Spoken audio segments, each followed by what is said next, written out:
घटना चक्र में आपका बहुत बहुत स्वागत है। सबसे पहले आज का एजेंडा।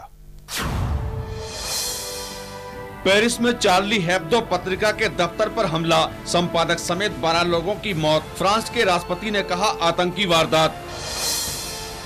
और भारत पाक दोस्ती बस को पाकिस्तान ने सीमा तक किया सीमित, अब वाघा बॉर्डर से आगे नहीं जाएगी बस। सबसे पहले बात करते हैं पेरिस की एक मैगजीन है, फ्रांस मैगजीन है, जिसका नाम है शार्ली हेब्दो, और उसके दफ्तर पे हमला किया गया। उस हमले में 10 पत्रकार और 2 सुरक्षा गार्ड मारे गए। ये वही मैगजीन है जिसमें कई बार विवादित कार्टून छापा है, चाहे वो पोप के बारे में हो, चाहे चर्च के बारे में हो, चाहे राष्ट्रपति के बारे में हो, चाहे राजनेताओं के बारे में हो, या फिर बगदादी और पैगंबर मोहम्मद के कार्टून बनाने की चर्चा हो। तमाम तरह के कार्टून, विवादित कार्टून छापते।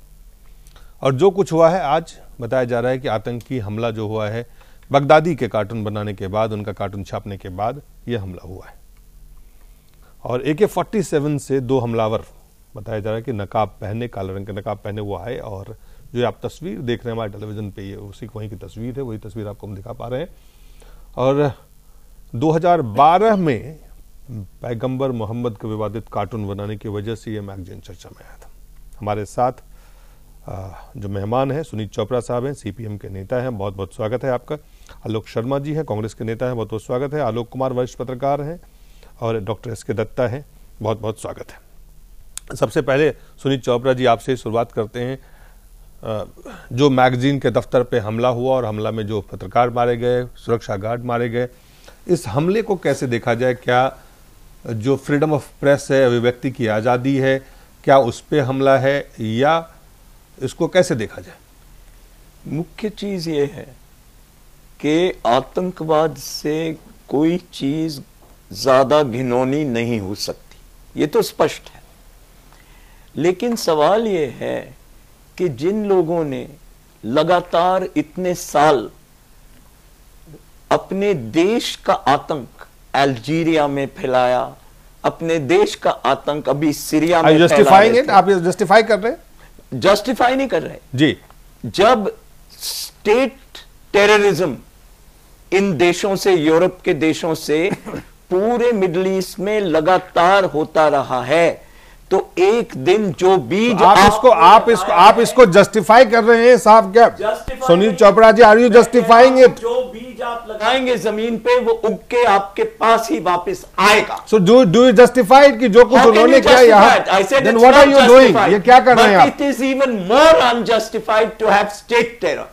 That is here. We are not discussing state terror. Why should we not discuss it? We are discussing why this attack has taken place. ये हमला क्यों हुआ? ये हमला किसके कारण से हुआ है? क्यों नहीं डिस्कस करते हैं? नहीं, आप कंटेक्स्ट में सीधा जो है, कंटेक्स्ट में आपसे पूछा गया, आप उसको स्टेट टेररिज्म कहाँ का है? कौन सा स्टेट टेररिज्म की बात कर रहे हैं? घिनौनी घटना है, उसमें कोई डाउट नहीं है। आलोक जी, लेकिन सवाल है कि ये घिनौनी घटना के आलोक जी वरिष्ठ पत्रकार है, आलोक जी क्या बीज लगाए हैं, उनको भी देखना चाहिए। घटना के चंद लम्हे बीते हैं, बहुत देर नहीं बीता है, और जो घृणित कार्रवाई हुई है वो इसी इनटॉलरेंस को खत्म होने का इशारा है। मतलब कैसे आप सहिष्णु नहीं हैं, कैसे चीजों को नहीं ले रहे हैं। हिस्ट्री तो तब बात में होगी, कारण तब पता किया जाएगा, लेकिन अभी महज ये बात है कि कुछ जो अभिव्यक्ति की स्वतंत्रता पे यकीन करते थे, और इस कदर यकीन करते थे कि वो एक काम छोड़ के कुछ और करते नहीं थे। दुनिया भर में अगर जहां भी उल्टी पॉलिटिक्स चल रही थी, उसका कार्टून बनाते थे, उस कार्टून को सजाते थे, और उस पर एक बेहतरीन साप्ताहिक निकालते थे और बाजार में निकालते थे, और जानते थे कि हंसी जो है इस धरती पे बनी रहनी चाहिए। तो जो मारे गए हैं लोग, वो हमारी बिरादरी के हैं और जांबाज हैं, जिन्होंने हर विपरीत धारा में निकल करके हर वक्त पर सिर्फ पैगंबर मोहम्मद का ही नहीं, ईसा मसीह पे, ईसाइयत पे, फ्रांस के नेताओं पे, तमाम चीजों पे उन्होंने कार्टून बनाया। उस समय जो राजनीति चल रही थी, उस राजनीति सरकोजी का उन्होंने जिस तरह व्यंग्यात्मक क्या अंदाज हो सकता है, लाजवाब अंदाज क्या हो सकता है, उसको लोगों के बीच परोस करके लोगों को हंसाने का काम कर रहे थे और लोगों तक मैसेज डिलीवरी का काम कर रहे थे। तो उनके खिलाफ जो कार्रवाई हुई है, ये लग रहा है इस धरती पर कम से कम जहां सहिष्णुता की कमी होती जा रही है उसकी यह पराकाष्ठा है कि किसी व्यक्ति की आजादी पे यकीन करने वाले हर व्यक्ति को इसकी मजम्मत करनी चाहिए। वो कहां पे हुआ है, कैसे हुआ है, ये नहीं कह सकते। पूरे देशों की आजादी पे हमले हुए हैं, देश की इराक हुआ है, सीरिया हुआ है, फिलिस्तीनियों के साथ डॉक्टर एस के दत्ता रिएक्शन होगा। आलोक जी आपके पास मैं आता हूं, सुनील चोपड़ा जी के पास भी आऊंगा लौट के, लेकिन अभी डॉक्टर दत्ता कुछ कहना चाह रहे हैं, उनसे सबसे पहले तो मैं श्रद्धांजलि देना चाहूंगा जो लोग शहीद हुए हैं इस आतंकवादी हमले में, और इससे बर्बरतापूर्ण घटना कुछ हो नहीं सकता है। It is a direct attack on the freedom of expression, direct attack on the freedom of press, and the way Sunit Tandon ji is justifying that by going into Sunit Chopra ji by going into the legacy of history। मेरा सीधा सीधा सवाल उनसे ये है, तिब्बत पे जो ethnic cleansing हो रहा है या फिर जिंजियांग में जो एथनिक क्लेंजिंग हो रहा है, जो चाइना के माओ रेड आर्मी कर रहे हैं, वो क्या आप जस्टिफाई करेंगे? कल को अगर चीन के एक सेकेंड डॉक्टर दत्ता अगर हम कंसंट्रेट करें इस विषय पे, मीडिया के ऊपर अगर हमला होती है और वो लोग अगर कहते हैं कि तिब्बत पे जो एथनिक क्लेंजिंग उनकी राय है, सुनील चोपड़ा जी ने अपनी राय दी, you can have a different opinion. मेरा ये है कि उनकी राय, यहाँ पे कहना है कि फ्रीडम ऑफ एक्सप्रेशन के माध्यम से कुछ चीजों को अगर दिखाया जाता है, दर्शाया जाता है, उसकी भी एक काउंटर पॉइज हो सकता है, एक काउंटर सोच हो सकता है, उसको भी बाकायदा उसी फ्रीडम ऑफ एक्सप्रेशन के माध्यम से खंडन किया जा सकता है। हमारे देश में तो देवी देवताओं के ऊपर कितने सारे नंगे तस्वीर बनाए गए हैं, MF हुसैन साहब ने कितने बार किया है, प्रदर्शन हुआ है, जुलूस निकला है, किसी ने जाके उनपे आत्मघाती हमला नहीं किया है। क्यों नहीं किया है? नहीं किया है, और ना ही बाकी लोग निकल के किसी जगह या फिर किसी संस्था पे जाके आक्रमण कर दिया। आलोक शर्मा जी। सर देखिए, जहां तक बात आज की घटना की है, इससे निंदनीय और इससे खराब कोई घटना नहीं हो सकती है, और इसको अगर जस्टिफाई किया जाए तो शायद वो और भी ज़्यादा दुखद होगा। हम चीन का तो इस डिबेट में कहीं पर किसी तरह से भी जिक्र भी नहीं कर सकते, क्योंकि चीन के अंदर पत्रकारिता का गला घुटा रहता है, मानवता का गला घुटा रहता है, उसकी चर्चा करना तो बेकार ही होगा इस डिस्कशन के अंदर। दो तीन चीज़ें अब सामने आई हैं। एक तो अभिव्यक्ति की स्वतंत्रता है, फ्रीडम ऑफ एक्सप्रेशन। मैं समझता हूँ वो फ्रीडम ऑफ एक्सप्रेशन प्रेस को जितनी हिंदुस्तान में और वेस्टर्न कंट्रीज़ में मिली है, शायद कहीं और किसी देश में नहीं मिली है, और वो मिलनी चाहिए। अगर उसमें भी कहीं कोई त्रुटि रहती है तो जैसे दत्ता साहब ने कहा, उसका एक तरीका है, आप खंडन कीजिए, लेकिन आप इस तरह से आतंकवादी जो गुट जिस तरह से पनप रहे हैं, और आज ये एक बहुत बड़ा एक हमला प्रेस के ऊपर हुआ है, ये एक केवल फ्रांस के पत्रकारों के ऊपर हमला नहीं है, ये पूरे विश्व की पत्रकारिता के ऊपर। आज क्या आने वाले समय में जो पत्रकार आतंकवाद के खिलाफ लिखते रहे हैं या तमाम चैनल्स पर बोलते रहे हैं, क्या उनको डर नहीं लगेगा? क्या उनके लिए एक प्रश्न चिन्ह नहीं लगेगा? मैं समझता हूं इस घटना की जितनी कड़े शब्दों में निंदा की जाए वो निंदा की जानी चाहिए, और जिस भी तरह से पत्रकारों को के हितों को की रक्षा की जाए आतंकवाद से और तमाम इस तरह के पहलुओं से, विश्व की सभी सरकारों को इस दिशा में कदम उठाने चाहिए। जहां तक बात MF हुसैन साहब की है, उन्होंने अभिव्यक्ति की स्वतंत्रता नहीं की थी, उन्होंने देवी देवताओं की भौंडी प्रस्तुति की थी, और कहीं ना कहीं वो जस्टिफाइबल नहीं था। वो आपका दृष्टिकोण हो सकता है, नजरिया हो सकता है, लेकिन एक बड़ा वर्ग जो समाज का है, चाहे वो हिंदू हो, चाहे मुसलमान हो, चाहे कोई और हो, उन्होंने यही माना था कि उन्होंने अपनी कहीं ना कहीं सीमाएं जो अभिव्यक्ति की स्वतंत्रता की वो लांघकर वो बाजारवाद की तरफ चले गए थे। आलोक शर्मा जी, सीमाएं क्या होती हैं, लेकिन किसी ने गला तो नहीं घोटा। बिल्कुल ऐसा नहीं हुआ, ऐसा कहीं पर नहीं हुआ है, बिल्कुल नहीं हुआ है। उनकी तरफ भी ठीक है, प्रदर्शन हुआ है, तमाम चीजें हुई हैं, लेकिन आज जिस तरह से बाकी चीजों को तोड़ मरोड़ कर पेश किया जाने की कोशिश होगी तो उसका मैं पूरी तरह से खंडन करूंगा, और सुनीत साहब से कहूंगा, पूरे पैनल में आप सबसे वरिष्ठ हैं, आप मुख्य धारा में आकर बात करें। अश्विनी साहब, मुझे लगता है इस बात से अवगत नहीं है कि ये लेफ्ट ओरिएंटेड मैगजीन रहा है, और ऐसा मैगजीन रहा है, और लेफ्ट के लीडर हैं आप, ऐसा मैगजीन रहा है जिसकी वजह से हमेशा फ्रांस की सरकार मुसीबत में फंसती रही है। पिछले दफे ऐसा हुआ कि 20 देशों में फ्रांस की सरकार को इस मैगजीन के इशू आने के बाद 2012 में अलग से सुरक्षा का इंतजाम करना पड़ा, और फ्रांस की सरकार हाथ जोड़ती रही, इनके साथ मिन्नत करती रही कि भाई ऐसी मुसीबत मेरे सामने मत आने दिया कीजिए। तो लेफ्ट ओरिएंटेड, राइट ओरिएंटेड का सवाल नहीं है, ये मूलतः अभिव्यक्ति की आजादी के पक्षधर लोग थे और उसके बाद एक पक्षधर होता, लोग थे। अगर ऐसी स्थिति होती कि सिर्फ एक धर्म को या एक किसी खास मजहब को टारगेट करके आप कार्टून बनाते हैं, तो शायद एक ये भी कह सकते हैं कि भाई आप टारगेटेड, आपका कुछ ऑब्जेक्टिव है, उद्देश्य है, और इस तरह से नहीं होना चाहिए। लेकिन जिस मैगजीन, जो कार्टून, चाहे वो चाहे ईसा मसीह का हो, चाहे अन्य धर्म के हो, चाहे अन्य राजनेताओं का हो, चाहे दूसरे तमाम तरह के, इस तरह को वो छापते रहिए। आप उससे असहमत हो सकते हैं, सहमत हो सकते हैं, लेकिन आप उसे जाके हत्या करें, आप आतंकी हमला करें, ये किस सभ्य समाज का, कौन से धर्म का, किस धर्म ग्रंथ में ऐसा लिखा हुआ है? किसी समाज में या फिर किसी धर्म में इस चीज की इजाजत नहीं है, और ऐसे घिनौनी घटना के कहीं पर भी जस्टिफिकेशन नहीं होती है। जैसे आप अगर किसी बात से असहमत अगर है, तो असहमति जताने का भी एक माध्यम होता है, एक तरीका होता है, एक प्रक्रिया होता है। आप डेमोक्रेटिक वे में उसको लेके जा सकते हैं, आप भी उसका काउंटर रिएक्शन दे सकते हैं डेमोक्रेटिक वे में। डेमोक्रेसी में यही सब चीजें जाहिज होती हैं। डेमोक्रेटिक कंट्रीज और डेमोक्रेसी और डेमोक्रेटिक प्रोसेस, इन्हीं सब चीजों के लिए जाना जाता है।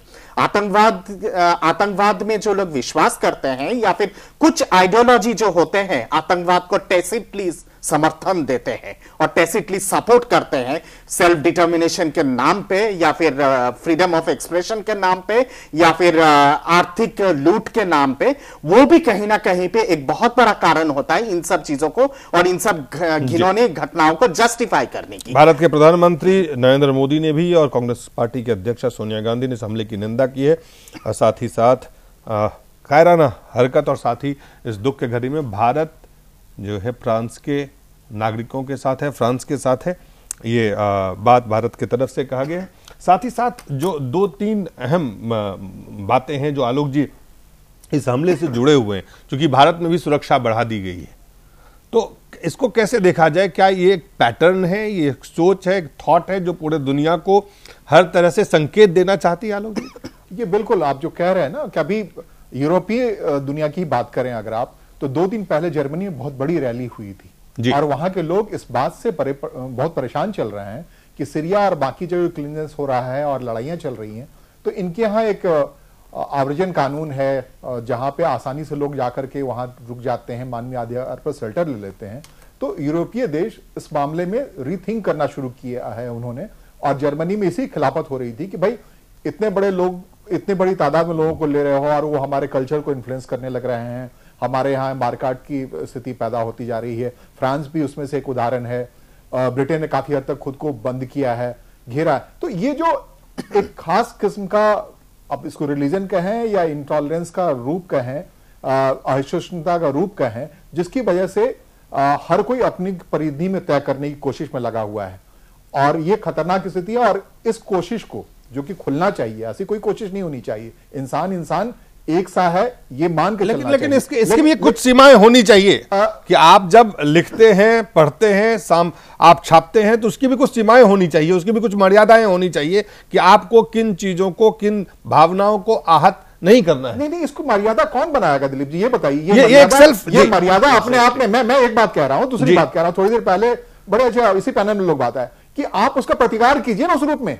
एक कार्टून हमने बनाया और हमने विभत्स तरीके बनाया, तो एक क्रिएटिविटी ये है कि हमें एहसास करा दे कि मैं विभत्स हूं जी, मैं गलत हूं, तो एक कार्टून आना चाहिए। एक यही प्रक्रिया है। नहीं, आप कार्टून बनाते हैं, आप इस तरह के कुछ बनाते हैं जो आप क्रिएटिव एक्सप्रेशन की बात करो, उसकी भी कुछ सीमाएं हैं या नहीं है? उनकी भी कुछ मर्यादाएं, सीमाएं होनी चाहिए कि नहीं होनी चाहिए कि आप किसी को आहत न करें? ये भी सवाल है। बिल्कुल सही बात है। फ्रीडम ऑफ एक्सप्रेशन का मतलब ये नहीं होता कि अनलिमिटेड फ्रीडम, अभिव्यक्ति जी, फ्रीडम ऑफ एक्सप्रेशन तब तक जायज होता है जब दूसरे के जो सेंटिमेंट्स को और भावनाओं को भी आप ख्याल में करता है, या फिर उसको चोट नहीं पहुंचाता है। जहां पे आप चोट पहुंचाते हैं, इसी इशू को लेकर के वहां आतंकवादी वारदात हुआ है। हाँ, ये मसला ये मैगजीन यही काम कर रहा था। बेशक फ्रीडम ऑफ एक्सप्रेशन इस अंदाज में कर रहा था कि आप, अगर मैं बुरे तरीके से कपड़े पहन के आ रहा हूं, मैं ठीक से नहीं बोल पा रहा हूं, तो दुनिया हंसे ना। आलोक शर्मा जी, कांग्रेस। देखिए, इस प्रश्न का दिलीप सर ने जो प्रश्न लिया है, इसके 2 पहलू हैं। पहला पहलू है जो आज की घटना है, उसमें कहीं गलत नहीं है, आप एक आतंकवादी को जिस तरह से आप शो कर रहे हैं। दूसरा, आप देखिए कि किस तरह से MF हुसैन ने या जिस समय समय पर हिंदू देवी देवताओं का जिस तरह से पोस्चर किया गया, दोनों चीज़ों में बहुत फर्क है। अभिव्यक्ति की स्वतंत्रता कहीं ना कहीं उसकी सीमाएं हैं, और उसमें जैसे दत्ता साहब ने कहा कि दूसरे की भावनाएं अगर आहत होने लगें, लेकिन ये दूसरा कौन हो इसकी परिभाषा इंपॉर्टेंट है। दूसरा कौन? Civilised society. यहाँ पे इस मैगजीन ने 2012 में पैगंबर मोहम्मद का कार्टून बनाने की वजह से चर्चा में रही। अब आप जानते किसी की धार्मिक जो आस्था है उसको ठेस पहुंचा करके अगर आप ये करना चाहें तो वो भी अभिव्यक्ति की जो स्वतंत्रता है उसकी मर्यादाएं भी हैं, उसको भी आप उल्लंघन कर रहे हैं। इसमें कहीं कोई दो राय नहीं है। कई बार मीडिया जो है और जो अभिव्यक्ति की स्वतंत्रता के नाम पर कहीं ना कहीं वो सीमाएं लांघ दी जाती हैं। कुछ फिल्मों में भी हम इस तरह का जरूर देखते हैं कि उसका कहीं ना कहीं प्रतिकार करने। अब आलोक जी ने कहा कि उसका प्रतिकार करना चाहिए। सर देखिए, प्रतिकार करने से सब कुछ नहीं होता है। आप किसी धर्म के व्यक्ति को, किसी धार्मिक व्यक्ति को एक बार आप पूरा कोई नग्न पिक्चर दिखा दें, उसके बाद साहब आप कहें कि नहीं प्रतिकार कर दिया गया है, उसका खंडन कर दिया गया है, वो नहीं होना चाहिए। कहीं ना कहीं अब्दो को कंडेम करने के लिए बैठे हुए हैं, उस मैगजीन को कंडेम करने के लिए बैठे हैं। नहीं, हम कंडेम नहीं कर रहे हैं, हम कंडेम नहीं कर रहे हैं। मैंने इसीलिए कहा कि दोनों अलग अलग पहलू हैं। आपने शायद वक्तव्य का शुरुआत नहीं सुनी। आज की जो घटना है पूरी तरह से विभत्स है। वो मैंने उस घटना के लिए शर्मा जी मैं कह रहा हूं कि अभिव्यक्ति की इस पराकाष्ठा तक वो अभिव्यक्ति की आजादी ले रहे थे, जहां की एक कोने में बैठा इंसान हंस सकता था, एक कोने में बैठा इंसान मुस्कुरा सकता था। चार्ली चैपलिन अगर इस समाज का एक सबसे अच्छा है तो कहीं ना कहीं हंस रहा था। वो नहीं केवल हंसाना, लेकिन आपकी हंसी से अगर दूसरों को आहत पहुंच रही है तो प्रश्न चिन्ह है। आज की घटना बिल्कुल गलत है, निंदनीय है। उसकी जितनी भर्त्सना की जाए उतनी कम है। दिलीप जी, यहाँ पे शायद विषय को थोड़ा अलग एंगल में देखने की आवश्यकता है इस चीज को समझने के लिए। आप अगर डेलिबरेटली किसी की भावनाओं को ठेस पहुंचाते हो या फिर किसी मजहब को डेलिबरेटली आप अगर ठेस पहुंचाते हो, फ्रीडम ऑफ एक्सप्रेशन, एक सेकंड, फ्रीडम ऑफ एक्सप्रेशन के नाम पे वो घातक होता है और वो टिल्टेड होता है पॉलिटिकल एंटीडोट्स के साथ, और वो निंदनीय होता है। उसके चलते किसी भी तरह का आक्रोश पैदा हो सकता है। और it should not, but it still should not take a violent route. There is a way of expressing your protest. पर दूसरी बात यहां पे ये है कि जानबूझ के अगर आप सिर्फ अपनी इंडिविजुअल लिबर्टी के चलते आप कुछ भी कर लेते हो तो वो भी उतना ही घातक होता है और उसका भी परिणाम सोसाइटी में बहुत घातक होता है। पर इसका मतलब ये नहीं है कि उसका समाधान मिलिटेंसी है या फिर उसका समाधान AK-47 है। नहीं, वहां पे आप धरना प्रदर्शन कर सकते थे, आप दफ्तर को घेर सकते थे, बहुत सारे। आप ये देखिए बताइए, ये जा रहा है कि जो काले, आपको मैं ये बताना चाह रहा हूं अपने दर्शक को भी कि जो काले रंग के नकाब पहने जो हमलावर थे AK-47 से को लेके इमारत में घुसे, अंधाधुन उन्होंने फायरिंग की, और मैगजीन के जो संपादक है 13 लोग 10 लोग 12 लोगों की खबर है मारे जाने की उसमें। और एक जो वहां पे बताया जा रहा है कि जो हमलावर थे वो चिल्ला रहे थे कि पैगंबर का इंतकाम पूरा हुआ। ये फ्रेंच में बोल रहे थे। जी, पैगंबर का इंतकाम पूरा हुआ, इस्लाम जिंदाबाद, अलकायदा। और जबकि अगर आप इस मैगजीन के जो कार्टून जो उनका इतिहास है उसमें मैगजीन ने ईसा मसीह, ईसाइयत, फ्रांस के नेता, पोप, जितने भी तरह के, ऐसा नहीं है कि किसी एक धर्म विशेष के खिलाफ कोई टारगेटेड एक कार्टून बना के उसको आहत करने की सोच थी। यहां दोनों बातें हैं, सवाल दोनों है। एक तरफ आप अभिव्यक्ति भी है, दूसरी तरफ लोगों की भावनाओं का ख्याल भी करना है। क्या इस हमले को उससे अलग करके हम देख सकते हैं? ये सवाल है आज जो हमला हुआ। आलोक जी देखिए, मैं समझता हूं कि आज जो अभिव्यक्ति की स्वतंत्रता थी उसको पूरी तरह से ठेस पहुंचाया गया है, क्योंकि आतंकवाद के खिलाफ अगर कार्टून कोई मैगजीन बनाती है, हिम्मत करती है, तो उसका पूरा विश्व देखता है और तारीफ करता है, उस पर चिंतन करता है कि आतंकवाद का किस रूप से क्या चेहरा आगे बढ़ता चला जा रहा है। और जो आज जिस तरह से घटना घटी है वो पूरी तरह से निंदनीय है। आतंकवाद का जो ये कि नया रूप सामने आ रहा है, पहली बार मैं समझ रहा हूं कि मीडिया के ऊपर डायरेक्टली जाकर इस तरह से हिट करना विश्व के स्तर पर शायद पहली बार हुआ है। किसी मैगजीन में जाकर 10-12 लोगों को इस तरह से कत्लेआम कर देना। तो आज पूरे विश्व के मीडिया को इसकी पूरी कठोर शब्दों में घोर निंदा करनी चाहिए, और इस तरह की आगे कोई घटना ना हो, इसके लिए भी तमाम सरकारों को मीडिया की आजादी बरकरार रहे, इसके लिए कदम उठाने चाहिए। सुनील चोपड़ा जी, ये तो सही है। ये जो मीडिया पर हमला है, ये तो बिल्कुल सही है जो आलोक जी कह रहे हैं। जी, बिल्कुल सही है। और मीडिया को इसका विरोध करना चाहिए। एक मैगजीन के दफ्तर में आप AK-47 लेके जाके होगा कि सुनील चोपड़ा जी का नाम लिया गया, अलकायदा, जो अमेरिका ने अफगानिस्तान में जनता का बुरा हाल करने के लिए पैदा किया था, और वही उसामा बिन लादेन सुनील चोपड़ा जी पैदा किया था, उसको कत्ल भी किया। सुनील चोपड़ा जी, यहाँ पे अमेरिका की भूमिका पे जब हम चर्चा करेंगे तो आप जरूर इन बातों पे चर्चा कर सकते हैं। एक कार्यालय, एक मैगजीन के, एक पत्रिका के कार्यालय में आतंकवादी घुसते हैं, अंधाधुंध फायरिंग करते हैं, 10 पत्रकारों की हत्या करते हैं और वो चिल्लाते हैं इस्लाम जिंदाबाद, पैगंबर का इंतकाम पूरा हुआ। अलकायदा जिंदाबाद। तो ये सिर्फ इस्लाम नहीं, अलकायदा एक खास संगठन है यहाँ जो अमेरिका ने पैदा ये जो है, ये इसके पीछे सोच क्या है? इसके पीछे सोच क्या है?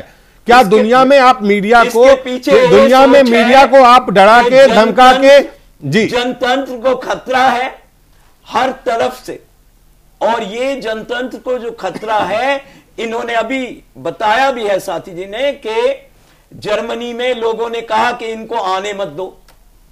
एक दुनिया जहां पर आप चाय ला सकते हैं, आलू ला सकते हैं, हर चीज ले जा सकते हैं, कोई कहे कि इनको मत आने दो, तो किसने इजाजत दी थी कि आप जाके इराक का वो हाल कीजिए, फलस्तीन का वो हाल कीजिए? जी, आलोक शर्मा जी कुछ कह रहे हैं, आप सुन लीजिए इनकी बात। देखिए, मैं समझता हूं सुनीत साहब बड़े हमसे काफ़ी सीनियर हैं, बड़े अदब से कहना चाहूँगा कि सुनीत साहब जिस विचारधारा से आते हैं वो भी अगर जनतंत्र की बात करें तो बड़ी विडंबना की सी बात है।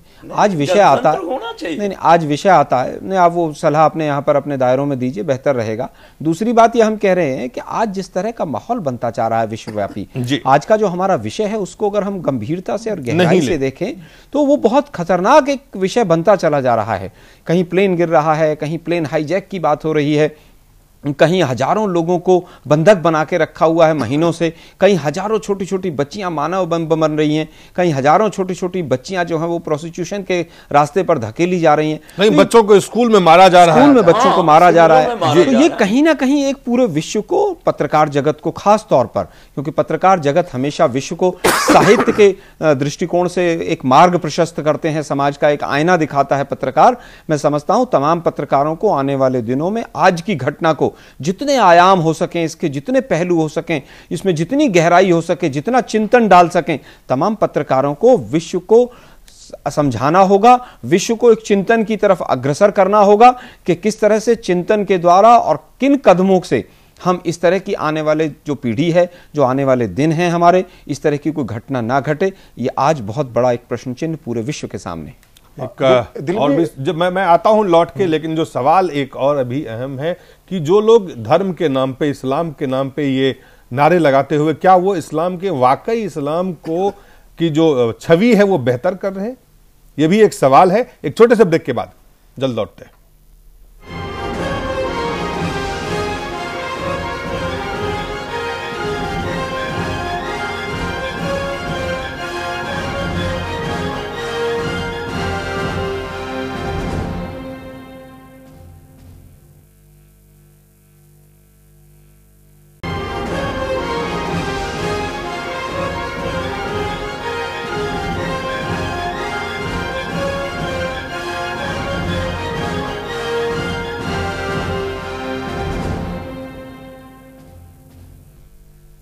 एक बार बहुत बहुत स्वागत है आपका। फिर से हम चर्चा कर रहे हैं पेरिस में जो मैगजीन दफ्तर पे हमला हुआ, 12 पत्रकार की हत्या की गई आतंकी हमले में, और इसके 2 पहलू हैं। एक पहलू जिस पर हम चर्चा कर रहे हैं कि जो अभिव्यक्ति है उसकी कुछ सीमाएं हैं, कुछ मर्यादाएं हैं, या जो लोग अभिव्यक्ति के विरोध करने में जो टॉलरेंस है, जो इंटॉलरेंट है, उनको किस तरह का रूट लेना चाहिए अगर उन्हें लगता है कि कोई ऐसी चीज़ें उनके बारे में, क्या हिंसा जो है किसी धर्म का, किसी मजहब का छवि जो है वो बेहतर कर सकता है इस तरह की हत्या, ये एक सवाल है।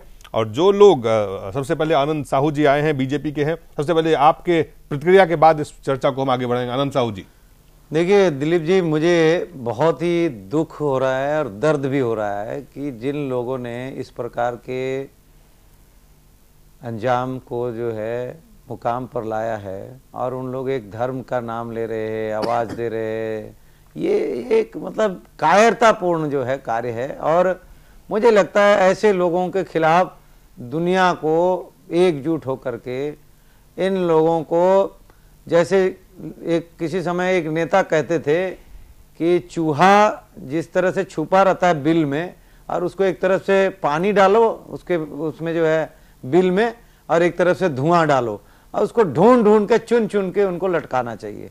और जिन लोग ऐसे मत रखते हैं, जिन लोगों ने इस प्रकार के चीजों को बढ़ावा देने का काम करते हैं, पहले उनके जो विचारधारा है उन्हीं को पहले कुठारघात करना चाहिए, उन्हीं को पहले चेंज करने के लिए एक क्रांतिकारी जो है बहुत बड़ा संघर्ष करना पड़ेगा। क्योंकि दुनिया भर में आज देखिए विज्ञान इतनी प्रगति हुई है, लेकिन विज्ञान प्रगति की है, वहां वेपन जो है ऐसे कहीं भी मार्केट में अवेलेबल है, और वो ले करके और इस तरह की गलत गलत अंजाम दिए जा रहे हैं, बेगुनाहों की हत्या हो रही है। जो सवाल जो दुनिया के सभी जनता जनार्दन और देश के और दुनिया के पटल में वो जो अच्छे बातों को, चाहे बुरे बातों को सही जगह में रखते हैं, उन लोगों के साथ निर्मम हत्या करना, ये दुनिया को मुझे लगता है अब समय आ गया है एकजुट होकर के एक मंच से, एक आवाज के साथ, ऐसे ताकत के साथ दुनिया को कैसे रिएक्ट करना चाहिए उस पर भी हम चर्चा करेंगे। लेकिन उससे पहले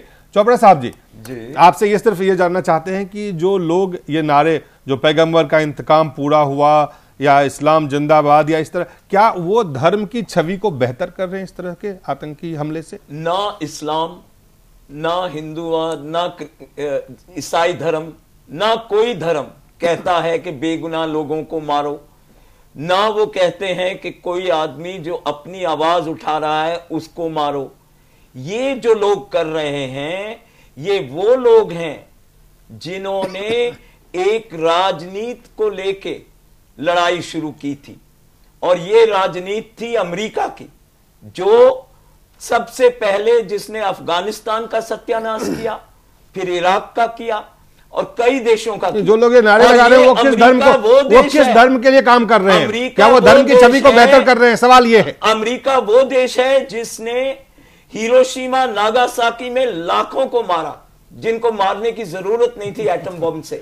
और जो सवाल है उस सवाल को आप हिरोशिमा नागासाकी को खत्म कर दिया था। मेरा जो सवाल है, ये कहना है जी कि ये जो परंपरा है वो किसने पैदा की है, उनको भी आपको देखना होगा। जी चलिए, बहुत बहुत धन्यवाद आपका। आलोक जी, जो लोग इस तरह के नारे दे रहे थे, जो लोग इस तरह की मैसेज, वो अपनी एक मैसेज देना चाहते थे, ये किस धर्म के पैरोकार हैं? ये बताओ कि ये जो वहां जब गोलियां वो चला रहे थे, तो उनके नारों से, जो मुंह से जबान से बोल रहे थे, उससे ज्यादा वो चेहरा दिख रहा था जी, कि जहां आप वैचारिक तौर पर हार चुके थे।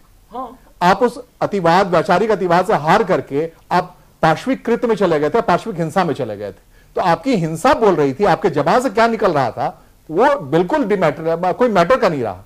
तो ऐसा कौन सा वाद है, कौन सा पैगंबर की रक्षा करने आप निकले हैं जिसमें कि आपको इंसान को मार देना पड़ रहा है? आप हताश हैं, निराश हैं। जवाब यही है उनके लिए कि आप कोई भी परचम फहरा लें, लेकिन आप अगर किसी वैचारिक अतिवाद के नाम पर किसी की हत्या करते हैं तो वहीं आप हार जाते हैं। क्यों? आपके पास कोई दलील, वैचारिक दलील रह नहीं जाती, आप सरेंडर कर देते हैं, और वो सरेंडरपन है उनका। ये प्रतिहिंसा, ऐसी हिंसा नहीं चाहिए कि आप वैचारिक अतिवाद को किसी गला घोट दें, उसको मार दें, जान से मार दें, और फिर जिंदाबाद करें कि मैं फला हूं जी, उसका बदला ले लिया। और आप हार गए हो, आप वैचारिक रूप से वहीं हार गए, उसी वक्त हार गए जब आपके बंदूक से गोली। उस छवि को बेहतर नहीं बदतर कर रहे हैं ये लोग। वो तो क्या इस्लाम के छवि को बदतर कर रहे हैं? वो तो है, और बाबरी मस्जिद केस भी वही चीज है, उसी तरह की चीज है। देखिए क्या होता है, दो तीन चीजें होती हैं समाज में। सोशियोलॉजी का जो प्रिंसिपल होता है, एक वाद होता है, उसके बाद वाद विवाद होता है, वाद बढ़ के विवाद में हो जाता है, और विवाद जब बढ़ता है तो अतिवाद में परिवर्तित हो जाता है, और अतिवाद जो है द्वंद्व में परिवर्तित हो जाता है। लेकिन आज का जो ये द्वंद्व देखने को मिल रहा है, इसके पीछे आर्थिक कारण ज्यादा नजर आ रहे हैं। तेल के ऊपर कब्जा हो, भूमि के ऊपर कब्जा हो, और तमाम चीज़ें ऐसी एंटर कर गई हैं जिसके अंदर जो धर्म है वो कहीं बहुत पीछे छूट गया है। ना इस्लाम कहता है कि आप लड़ाई कीजिए, लेकिन इतना अवश्य है कि इस्लाम में जो जिहाद शब्द और उसका जो मिसयूज़ होता चला जा रहा है वो बाकी धर्मों से कहीं ना कहीं ज़्यादा देखने को मिल रहा है विश्व स्तर पर। आज धार्मिक गुरु जो हैं उनको भी देखना होगा कि किस तरह से वो अपने युवाओं को उस दिशा में जाने से रोकें, किस तरह से वो जिस तरह की जो आज प्रतिक्रियाएं आ रही हैं ऐसी घटनाएं आगे भविष्य में ना घटें। इनका सबका तमाम धर्म गुरुओं को भी देखना होगा, धर्म के प्रचारकों को भी देखना होगा। लेकिन इतना अवश्य है कि जो हो रहा है ये पूरे विश्व के लिए खतरा है, चिंतनीय है, निंदनीय है, और इसको बार बार डाइवर्ट कर देना अमेरिका पे और बाबरी मस्जिद पे, ये कहीं ना कहीं दोबारा से मैं समझता हूं इस डिबेट में वैचारिक हार के समान नहीं, ये हो रहा है और समझता उनका नाम आना चाहिए। सुनीत जी थोड़ा सा सुन लीजिएगा। मैं मानता हूं कि किसी भी धर्म को जस्टिफाई नहीं किया जा सकता है इस तरह के छवि को, हाँ, ये जब आप कोई भी धर्म इजाजत नहीं देती है वायलेंस के लिए। हर धर्म शांति सिखाती है और एकता सिखाती है, चाहे वो इस्लाम हो, हिंदुइज्म हो, बौद्ध धर्म हो, क्रिश्चियनिटी हो, कोई भी धर्म हो। और कहीं और खास करके मानवता में कहीं पर भी बार्बरता का इजाजत नहीं है। आप अगर वंचित महसूस कर रहे हो, आप अगर एक तरह से आप अगर सैचुरेटेड महसूस कर रहे हो, तो उसको आपकी बातों को एड्रेस करने की, आपकी चीजों को एड्रेस करने की एक अलग तरह का प्लेटफॉर्म होता है, जो ह्यूमैनिटेरियन प्लेटफॉर्म है, जो एक डेमोक्रेटिक प्लेटफॉर्म है। 6 इंच छोटा कर देंगे, मार देंगे, काट देंगे, लूट देंगे, सेल्फ डिटर्मिनेशन के नाम पे और आजादी के नाम पे कुछ भी कर लो, हथियार उठा लो, और वो जस्टिफाइड हो जाता है। और कुछ पॉलिटिकल पार्टीज जो उन सब चीजों को जस्टिफाई करते हैं और एक आइडियोलॉजिकल एक फिलअप देते हैं उन सब चीजों को, वो भी उतना ही घातक है इन सब चीजों को बढ़ाने के लिए। वो अगर डायरेक्टली अगर जिम्मेदार है आतंकवादी संगठन इन सब चीजों को करने के लिए, उनके पीछे जो डॉक्ट्रिन है, उनके पीछे जो आइडियोलॉजी है और कुछ पॉलिटिकल विचारधारा जो उन सब चीजों को जस्टिफाई करते हैं सेल्फ डिटर्मिनेशन के नाम पे और फ्रीडम ऑफ एक्सप्रेशन के नाम पे, वो भी उतना ही खंडनीय है। जो इसका असल जो सवाल है, जो आप आज इसको जैसे देखा जा रहा है और जैसे साफ रूप से देखने की, जिस तरह से एक पत्रिका के दफ्तर पे हमला होता है, एक खास धर्म का, इस्लाम का वो जयकार करते हैं, पैगंबर के इंतकाम की बात करते हैं। जो बड़ा सवाल है कि धर्म इसकी इजाज़त तो दे नहीं सकता है कि आप किसी भी इस तरह के इंसानों की आप हत्या करें, लेकिन सवाल उससे भी बड़ा है कि जो लोग जो मैंने जिसका सवाल कि ये क्या वाकई इस्लाम के जो है पैरोकार हैं या इस्लाम के विरोधी इसको माना जाए, इसको कैसे देखा जाए? तो समझता हूं कि इस्लाम के विरोधी क्या, वो शायद इस्लाम के खिलाफ कहीं ना कहीं पे आतंकवाद कर रहे हैं ये सब करके, क्योंकि प्रॉफेट मोहम्मद ने कहीं पर भी इजाजत नहीं दिया है इन सब चीजों का। और जिहाद की भी जो इस हिसाब से मिसयूज हो रही है, और खास करके इस्लाम के बैनर पे जिस तरह से किया जाता है और जिस हिसाब से कत्लेआम हो रहा है, आप सीरिया में देख लीजिएगा, इराक में देख लीजिएगा, महिलाएं अगर तैयार नहीं है पूरी दुनिया से उनको मार दिया जा रहा है। पूरी दुनिया से इस बात को कंडेम किया गया है। लेकिन पिछले 15 दिन में जो हुआ है, रीडिफाइन, वाकई आलोक शर्मा जी कह रहे हैं, रीडिफाइन करने का टाइम है। जैसे आपने पेशावर में देखा चेहरा इसी के नाम पर, जैसे आपने सिडनी में देखा इस साल के शुरुआत से पहले कि कैसे वहां मारा गया, फिर यहां आप देख रहे हैं, तो ये रीडिफाइन करना पड़ेगा, वहां के लोगों को बताना पड़ेगा कि आखिर भाई तुम पूरी दुनिया में इस्लाम का विरोधी, इस्लाम का ऐसा छवि बना रहे हैं कि इस्लाम पेश कर रहे हो जो है वो वायलेंस, इस्लाम जो है, इस्लाम जो है, और कहीं ना कहीं पे बहुत ही मतलब एक तरह से डेलिबरेट अटेम्प्ट है इस्लाम की छवि को खराब करने की। और मैं समझता हूं कि ये जितने सारे आतंकवादी संगठन हैं, इनको मतलब कि जो कर रहे हैं वो इस्लाम को फॉलोअर है, पर वही पे सवाल है कि इसको वहीं पे धर्म गुरुओं की कहानी आती है, धर्म गुरुओं का रोल वहीं पे आता है। जितने सारे मौलवी हैं, जितने सारे इस्लाम के जितने सारे ठेकेदार हैं, या फिर जो लोग इस्लाम धर्म को मानते हैं या फिर लोगों के बीच में अच्छी बातें बताते हैं, उनकी जिम्मेदारी बनती है कि इन सब चीजों को खंडन किया जाए। उनकी जिम्मेदारी बनती है कि सरेआम सामने आए। पेरिस में एक अभी कार में बम विस्फोट हुआ है, जो एक यहूदी धर्मस्थल के पास हुआ है, ये भी एक खबर आ रही है, और ये पेरिस में हुआ है जी। वास्तव में चाहे वो क्षेत्रवाद हो, अलगाववाद हो, नक्सलवाद हो, आतंकवाद हो, उग्रवाद हो, कोई भी वाद हो, नहीं आज इसी सिर्फ आज एक ही बात पे आप तमाम चीजों को लाकर सिर्फ एक चीज पे बात करते हैं कि जो कुछ आज पेरिस में हुआ है, का धर्म नहीं होना चाहिए, पेरिस में हो चाहे अमेरिका में। नहीं जो कुछ जी मुझे ये लग रहा ये है बिल्कुल अलग है। जो पेरिस में हुआ ये शायद पहली घटना ऐसी है। ये आप देखिए आनंद साहब, मुझे लगता है जो गरीबी और दरिद्रता और कमजोरी और बेरोजगारी, इन चीजों को जोड़कर ये गरीबी का नजारा नहीं है, इसको ऐसे आतंकवाद में परिवर्तित करके दुनिया को डराने का कार्य किया जा रहा है। आनंद साहू जी, ना ये तो गरीबी का नजारा था, ना ये भुखमरी का नजारा था, ये एक पत्रिका जी नहीं, मैं वही कह रहा हूँ। जरा आप इसको जरा विषय पे आते हैं, समय कम है हमारे पास, बिल्कुल समय कम है। आलोक शर्मा जी, बहुत साफ शब्दों में कि ये जो कुछ आज है ये अपने आप में एक बिल्कुल अलग, क्योंकि एक पत्रिका, वो पत्रकार जिसने कि कार्टून के जरिए अपना संदेश, अपना मैसेज, आप उससे सहमत हो सकते हैं, आप असहमत हो सकते हैं, आप ये सवाल पूछ सकते हैं कि आप अपनी मर्यादाओं को, अभिव्यक्ति के साथ साथ मर्यादाओं का ख्याल रखें, आप उसका विरोध करने का तरीका भी लोकतांत्रिक हो सकता है। लेकिन इस तरह की हिंसात्मक कार्रवाई करके, इस तरह की हिंसात्मक कार्रवाई के साथ आप इस्लाम का नारा लगा करके आप मैसेज क्या दे रहे हैं? What is the message that you are giving to the world?